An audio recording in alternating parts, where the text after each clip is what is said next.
परम पूज्य गुरुदेव और वंदनीय माता जी की चरणों में कोटि कोटि प्रणाम। आप सभी को प्रणाम।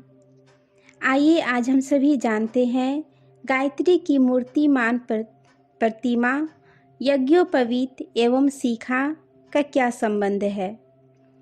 गायत्री के दो पुण्य प्रतीक शिखा व यज्ञोपवीत गायत्री साधना के साथ अभिन्न रूप से जुड़े हुए हैं। इसके साथ गायत्री मंत्र दीक्षा अनिवार्य है।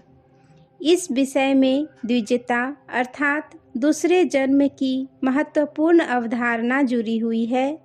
इन सब के बिना साधना नहीं हो सकती या गायत्री उपासना नहीं की जा सकती हो, ऐसी बात नहीं है। ईश्वर की महाशक्ति गायत्री को अपनाने में कोई प्रतिबंध नहीं है, किंतु अपने पुण्य प्रतीकों के साथ विधिवत अपनाई हुई गायत्री उपासना मंजिल को सरल बना देती है। शिखा व यज्ञोपवीत न केवल देव संस्कृति के गौरवमय प्रतीक हैं, वरन ऊंचे उद्देश्यों व आदर्शों के जीवंत प्रतिनिधि भी हैं। यज्ञोपवीत को ब्रह्म सूत्र भी कहा जा सकता है। ब्रह्म सूत्र में यद्यपि अक्षर नहीं है, तो भी संकेतों से बहुत कुछ बताया गया है। गायत्री को गुरु मंत्र कहा जाता है। यज्ञोपवीत धारण करते समय जो वेदारंभ कराया जाता है, वह गायत्री से कराया जाता है। प्रत्येक द्विज को गायत्री जानना उसी प्रकार अनिवार्य है जैसे कि यज्ञोपवीत धारण करना। यह गायत्री यज्ञोपवीत का जोड़ा ऐसा ही है जैसा लक्ष्मी नारायण, सीताराम, राधे श्याम, प्रकृति ब्रह्मा, गौरी शंकर, नरमादा का जोड़ा है। दोनों को सम्मिलित व्यवस्था का नाम ही गृहस्थ है। वैसे ही गायत्री उपवीत का सम्मिलित ही द्विजित्व है। उपवीत सूत्र है तो गायत्री उसकी व्याख्या है। दोनों की आत्मा एक दूसरे के साथ जुड़ी हुई है। यज्ञोपवीत में 3 तार हैं, गायत्री में 3 चरण हैं। तत्सवितुर वरेण्यम प्रथम चरण, भर्गो देवस्य धीमहि द्वितीय चरण, धियो यो नः प्रचोदयात् तृतीय चरण है। तीनों तारों का क्या तात्पर्य है, इसमें क्या संदेश निहित है, यह बात समझनी हो तो गायत्री के इन 3 चरणों को भली प्रकार जान लेना चाहिए। उपवीत में 3 प्रकार की ग्रंथियाँ और एक ब्रह्म ग्रंथि होती है। गायत्री में 3 भ्रांतियाँ भू, भुव, स्व और एक प्रणव है।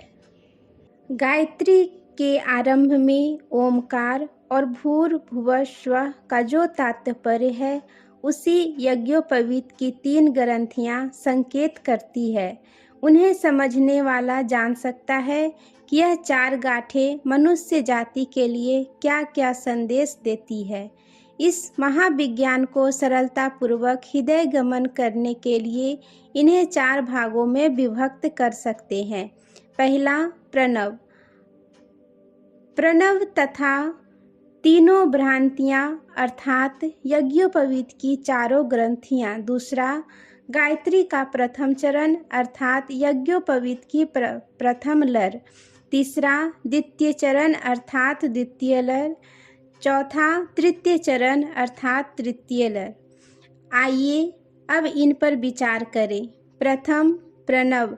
प्रणव का संदेश है परमात्मा सर्वत्र समस्त प्राणियों में समाया हुआ है, इसलिए लोक सेवा के लिए निष्काम भाव से कर्म करना चाहिए और अपने मन को अस्थिर तथा शांत रखना चाहिए।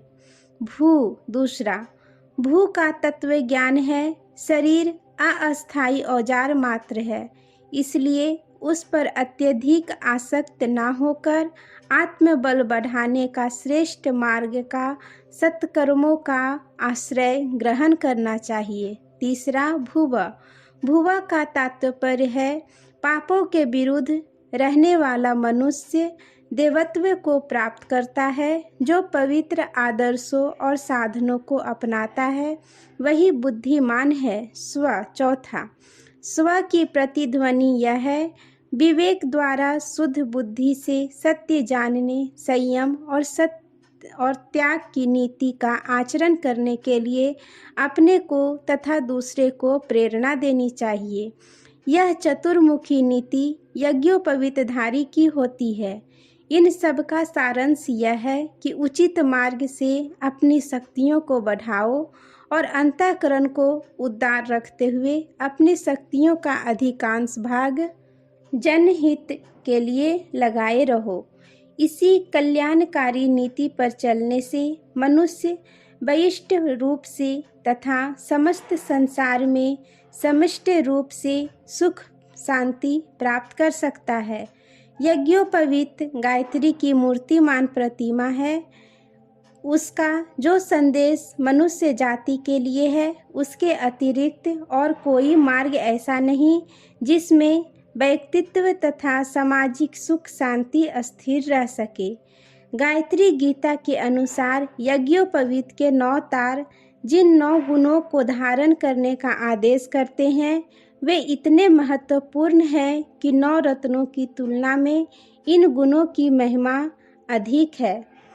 पहला, जीवन विज्ञान की जानकारी। दूसरा, शक्ति संचय की नीति। तीसरा, श्रेष्ठता। चौथा, निर्मलता। पांचवा, दिव्य दृष्टि। छठा, सद्गुण। सातवां, विवेक। आठवां, संयम। नौवां, सेवा। यह नवगुण निसंदेह नवरत्न है। यह नवरत्न मंडित कल्प वृक्ष जिसके पास है, वह विवेक युक्त यज्ञोपवीतधारी सदा सूर्यलोक की संपदा भोगता है। उसके लिए यह भूलोक ही स्वर्ग है। वह कल्प वृक्ष हमें चारों फल देता है। धर्म, अर्थ, काम, मोक्ष चारों संपदाओं से हमें परिपूर्ण कर देता है। सीखा। इसी तरह देव संस्कृति में आदर्शों पर चलने के लिए संकल्पित व्यक्तियों का अनिवार्य प्रतीक चिन्ह सीखा है। इसकी स्थापना का उद्देश्य यही है कि हर देव संस्कृति के अनुयायी का मस्तिष्क श्रेष्ठ विचारों व उच्च आदर्शों का ही केंद्र रहना चाहिए। जिस मस्तिष्क रूपी दुर्ग पर सद्विचार की धर्म ध्वजा शिखा के रूप में फहराती है, उसके संरक्षकों का आवश्यक कर्तव्य है कि नीच व दुष्ट विचारों को अपने विचार क्षेत्र में प्रवेश न करने दे और अपने आचरण, स्वभाव व चिंतन को आदर्श के अनुरूप ढालते जाए। मस्तिष्क विद्या के आचार्यों ने शिखा स्थान को मस्तिष्क की नाभि कहा है। दूसरे शब्दों में इसे मस्तिष्क का हृदय भी कह सकते हैं। योग विज्ञान के अनुसार भी यहाँ सूक्ष्म शक्तियों का केंद्र सहस्त्र चक्र विद्यमान है। यह केंद्र अदृश्य शक्तियों के साथ व्यक्ति की चेतना को उसी प्रकार जोड़ता है जैसा फल व डंगल का संबंध रहता है। इस कोमल स्थान को किसी प्रकार की चोट, सर्दी, गर्मी आदि के कारण हानि न पहुँचे, इसलिए भी शिखा आवश्यक है। इस तरह जहाँ विचारों को पवित्र रखने की प्रेरणा शिखा में छिपी है, वहीं शरीर व कर्म को पवित्र रखने की दृढ़ता यज्ञोपवीत पैदा करता है। यज्ञोपवीत जहाँ गायत्री की कर्म प्रतिमा है, शिखा गायत्री की ज्ञान प्रतिमा है। कर्म और ज्ञान दोनों के मिलन से ही मनुष्य जीवन को पूर्णता मिलती है। इस तरह यज्ञोपवीत और शिखा की स्थापना प्रत्येक गायत्री साधक को आवश्यक ही नहीं, अनिवार्य भी बताई गई है। इनमें छिपे संदेशों व प्रेरणाओं को धारण करने वाला व्यक्ति पशु से इंसान, इंसान से महान और महान से भगवान बन जाता है। आज के लिए यहीं तक। आप सभी को धन्यवाद। जय माँ गायत्री।